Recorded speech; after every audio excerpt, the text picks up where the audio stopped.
नमस्कार, मी विलास बडे. न्यूज 18 लोकमतच्या या बुलेटिनमध्ये आपल्या सगळ्यांचं स्वागत. पुढच्या अर्ध्या तासात आपण बघणार आहोत राज्यातल्या, देशातल्या आणि जगभरातल्या महत्त्वाच्या घडामोडींचा अगदी वेगवान आढावा. अरुणाचल प्रदेशच्या सीमेजवळ चीनी सैन्यानं जमवाजमव सुरू केलेली आहे. चीनची ही नवी दांडगाई समोर आल्यानंतर आता भारतीय जवान सुद्धा अलर्टवर आहेत. चीननं ही पावलं उचलल्यानं भारतीय सैन्य हाय अलर्टवर आहे. अरुणाचल प्रदेशच्या सीमेलगत असलेल्या टुटिंग, चांगजे आणि या सगळ्या भागामध्ये चीनी सैन्य मोठ्या प्रमाणात दिसून येते. त्यांच्या हालचाली सुरू झाल्यात, ANI हे वृत्त दिलंय. पूर्व लडाख सीमेवर चीनबरोबर निर्माण झालेल्या तणावाच्या पार्श्वभूमीवर संरक्षण मंत्री राजनाथ सिंग यांनी संसदेत महत्त्वाची माहिती दिली. लडाखमधील भारताची 38,000 स्क्वेअर किलोमीटर जमीन अनधिकृतपणे चीननं बळकावल्याची कबुली राजनाथ सिंग यांनी दिली. संरक्षण मंत्र्यांच्या निवेदनानंतर आम्हाला बोलू दिलं नाही असं म्हणत काँग्रेसच्या खासदारांनी सभात्याग केला.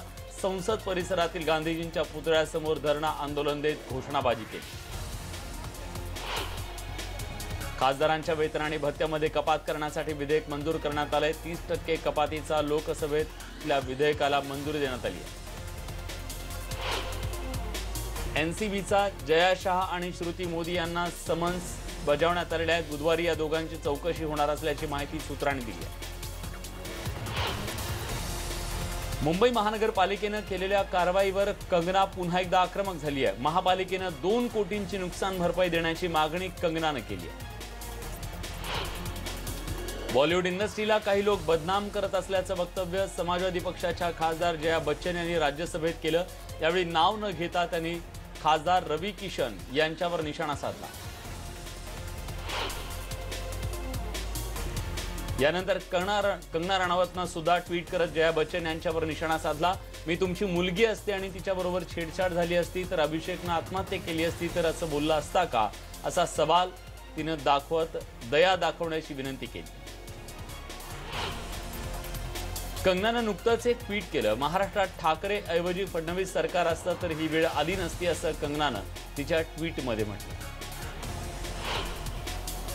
राज्य सरकारनं ड्रग संबंधित कंगना राणावत हिची चौकशी लावली होती, मग तिला जाऊ का दिलं आणि चौकशीपासून सरकारला कोणी रोखलं असा सवाल उपस्थित करत फक्त पोकळ घोषणाबाजी करतंय सरकार, अशा प्रकारची टीका भाजपचे नेते अतुल भातखळकरांनी केली. महाराष्ट्र काँग्रेसचे प्रवक्ते सचिन सावंत यांनी ट्विट करून कंगनाला डिवचलंय. कंगना हिमाचलला गेली हे ऐकून आश्चर्य वाटल्याचं ट्विट त्यांनी केलं. आघाडी सरकार कंगनामध्ये रंगलेलं वाद, कोरोनामुळे मृत्यू पावत असलेल्या लोकांकडे पाहण्यास सरकारला वेळ नाही आणि सरकारला त्याचं देणं घेणं नाही अशी टीका विधान परिषदेचे विरोधी पक्षनेते प्रवीण दरेकर यांनी केली आहे. कंगना राणावत ट्विटर वॉरवरून सध्या चर्चेत आहे. यावेळी एका ट्विटला उत्तर देताना कंगनाकडून घोडचूक झाली.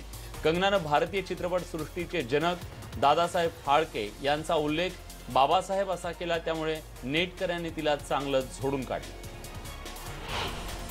शिर्डी जवळच्या राहता शहराचं ग्रामदैवत असलेल्या वीरभद्र महाराज मंदिरात चोरीची घटना घडली आहे. 2 अज्ञात चोरट्यांनी 4 लाख रुपयांच्या चांदीच्या आभूषणांची चोरी करत पोबारा केला. 2 चोरटे सीसीटीव्हीत कैद झाले असून पोलीस तपास करत आहेत.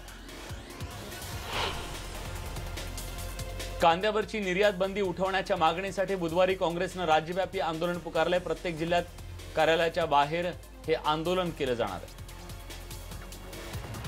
कांदा निर्यातीवर बंदी घालण्याच्या निर्णयामुळे आंतरराष्ट्रीय बाजारात कांद्याचा एक खात्रीशीर निर्यातदार देश म्हणून भारताची जी प्रतिमा आहे त्या प्रतिमेला मोठा धक्का बसतो, असं राष्ट्रवादी काँग्रेसचे राष्ट्रीय अध्यक्ष खासदार शरद पवार यांनी टीका केली आहे.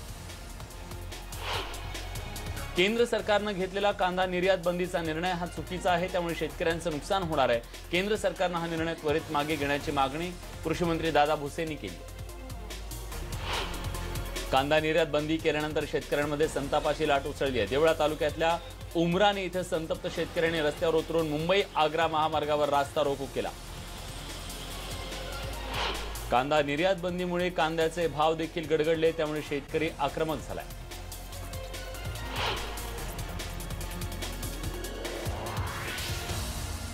कांदा निर्यात बंदीच्या निषेधार्थ स्वाभिमानी शेतकरी संघटनेने निषेध नोंदवला। जिल्हाधिकाऱ्यांना कांदा भेट देण्याचा प्रयत्न यावेळी करण्यात आला, मात्र कांदा भेट देण्यासाठी गेलेल्या स्वाभिमानीच्या कार्यकर्त्यांना रोखण्यात आलं। नाशिकच्या नामपूर बाजार समितीत अनोख्या पद्धतीने निषेध नोंदवण्यात आला। कांदा निर्यात बंद केल्यानं चक्क शेतकऱ्यांनी वाणिज्य मंत्रालयाला श्रद्धांजली वाहिली।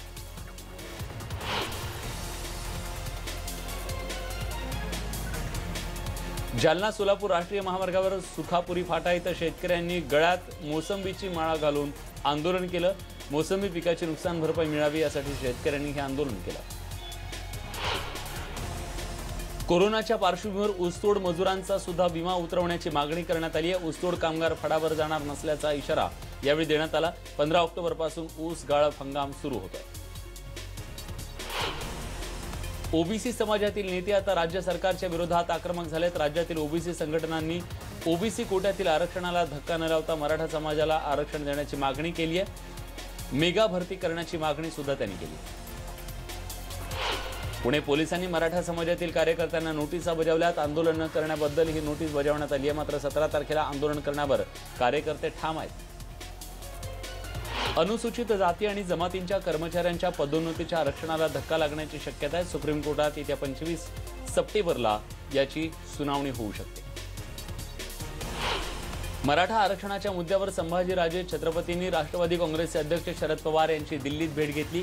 या भेटीत शरद पवार यांनी जवळपास 5 ते 6 फॉर्म्युले सुचवल्याचं संभाजीराजेंनी म्हटलंय।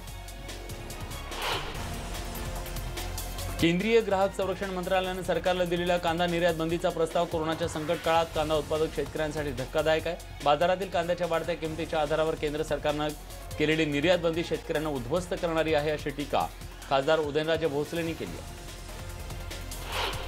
नवी मुंबईत मराठा समाज उद्या आंदोलन पुकारणार आहे। शिवाजी चौकात एकत्र येत घोषणाबाजी केली जाणार आहे। नवी मुंबईतल्या प्रत्येक पोलीस स्टेशनला निवेदन दिलं जाणार आहे।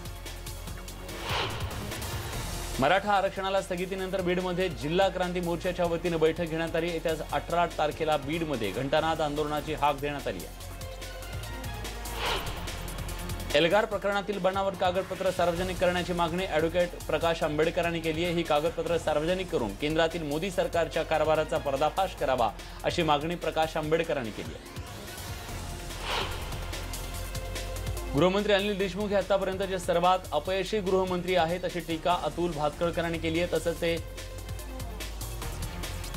एनसीबीचे एजंट म्हणून काम करतायत। गृहमंत्री ट्विट का करतायत, कारवाई का करत नाहीत, असा सवाल त्यांनी उपस्थित केलाय।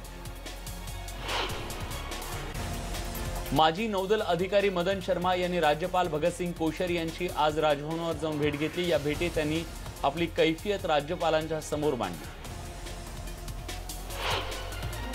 निवृत्त नेव्ही अधिकारी मदन शर्मा यांना मारहाण करणाऱ्या 6 जणांना मुंबई पोलिसांनी पुन्हा अटक केली आहे।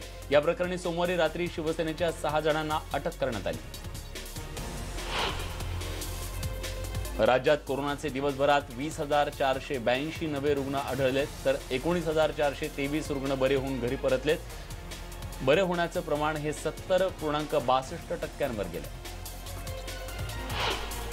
कोरोना रुग्णांसाठी सिटी स्कॅन चाचणीचे दर निश्चित करण्यासाठी समिती नेमण्यात आली आहे, अशी माहिती आरोग्यमंत्री राजेश टोपेंनी दिली आहे। अनेक ठिकाणी सिटी स्कॅनचे दर हे 10,000 रुपयांपेक्षा अधिक आकारले जात असल्याच्या तक्रारी आल्या होत्या। माझं कुटुंब माझी जबाबदारी मोहिमेची सुरुवात झाली आहे। मुख्यमंत्री उद्धव ठाकरे यांनी राज्यातील सरपंचांसोबत आयोजित ऑनलाईन मेळाव्यात या मोहिमेला सुरुवात केली आहे। मुंबईच्या मालाडमध्ये रुग्णालयात गेली 4.5 वर्ष आयसीयू विभाग सुरू झालेला नव्हता। न्यूज 18 लोकमतच्या बातमीनंतर महापालिकेने याची दखल घेतली आणि रुग्णालयाला आयसीयू विभाग सुरू केला। पुण्यातल्या धायरीतील लायगुडे हॉस्पिटलचं स्वॅब सेंटर पुन्हा सुरू करण्यात आले। धायरीत 950 पेशंट असून पालिकेनं स्वॅब सेंटर बंद केलं होतं। न्यूज 18 लोकमतनं बातमी दाखवल्यानंतर पालिकेला जाग आली आहे। अमरावती जिल्ह्यात कोरोना रुग्णाचा हॉटस्पॉट बनलाय। अमरावतीत माजी कृषी मंत्री डॉक्टर अनिल बोंडे यांनी सुपर स्पेशालिटी कोविड हॉस्पिटलमध्ये भेट देऊन पाहणी केली। अमरावतीत मास्क न घातल्यास आता 300 रुपयांचा दंड आकारला जाणार आहे। पालकमंत्री यशोमती ठाकूर यांनी हे आदेश दिले। राज्यात लवकरच मेगा पोलीस भरतीसाठी ग्रीन सिग्नल देण्यात येणार आहे। बुधवारी होणाऱ्या मंत्रिमंडळाच्या बैठकीत हा निर्णय घेतला जाऊ शकतो। व्यावसायिक वाहन मालकांना राज्य सरकारने मोठा दिलासा दिलाय। 1 एप्रिल 2020 ते 31 मार्च 2021 पर्यंत वाहनांच्या वार्षिक करारावर 50% सूट मिळणार आहे। नागपूरच्या ध्रुव पॅथॉलॉजी लॅबवर 5 लाखांची दंडात्मक कारवाई करण्यात आली आहे। कोविड संदर्भात नियमांचं उल्लंघन केल्याप्रकरणी ही कारवाई करण्यात आली आहे। गेली अनेक वर्ष रखडलेला वर्तकनगर इथला पोलीस वसाहतीच्या पुनर्वसनाचा प्रश्न गृहनिर्माण मंत्री डॉक्टर जितेंद्र आव्हाड यांनी निकाली काढला। या वसाहतीचा पुनर्विकास म्हाडाच्या माध्यमातून करण्यात येणार आहे। या ठिकाणी सुमारे 567 घरं पोलिसांसाठी राखीव ठेवण्यात येणार आहे। पुणे जिल्ह्यातील दौंडमध्ये सिने स्टाईल दरोडा टाकल्याचं उघड झालंय। पुणे सोलापूर राष्ट्रीय महामार्गावर 29 लाखांचा हा दरोडा होता। ग्रामसुरक्षा यंत्रणा वापरून दरोड्यातील आरोपींना पकडण्यात यश आलंय। गडचिरोलीत कंत्राटी आदिवासी कर्मचाऱ्यांची निदर्शनं करण्यात आली। या कर्मचाऱ्यांनी थकीत पगार देण्याची मागणी केली। परभणीतील पालम तालुक्यातील लेंडी नदीला पूर आले। यामुळे शहराचा 22 गावांशी संपर्क तुटला। होम लोनसह पर्सनल लोन स्वस्त झाले। सेंट्रल बँकेने या संदर्भातली घोषणा केली आहे। फ्लिपकार्टने येत्या सणांच्या काळात 70,000 लोकांना नोकरी देण्याची घोषणा केली आहे। आशिया आणि पॅसिफिक मधील 45 देशांना मोठा आर्थिक फटका बसला। आर्थिक दरात 0.7% घट झाली आहे। आशिया बँकेने या संदर्भातला रिपोर्ट प्रसारित केला। ट्रेनमध्ये पाण्याच्या विक्रीतून IRCTCने तब्बल 3,25,00,000च्या वर कमाई केली।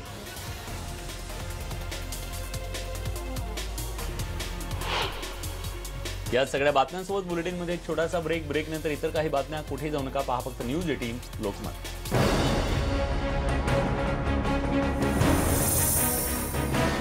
होऊन आलाय सचिननं मांजरी सोबत खेळतानाचा व्हिडिओ सोशल मीडियावर शेअर केलाय।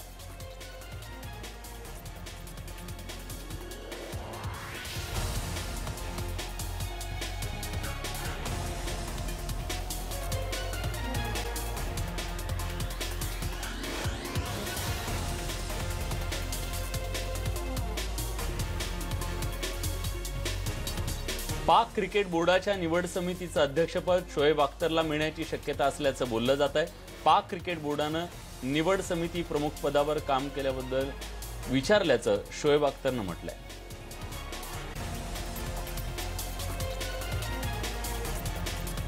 तर या होत्या दिवसभरातल्या सर्व महत्त्वाच्या 100 घडामोडी आणि त्यांचा वेगवान आढावा।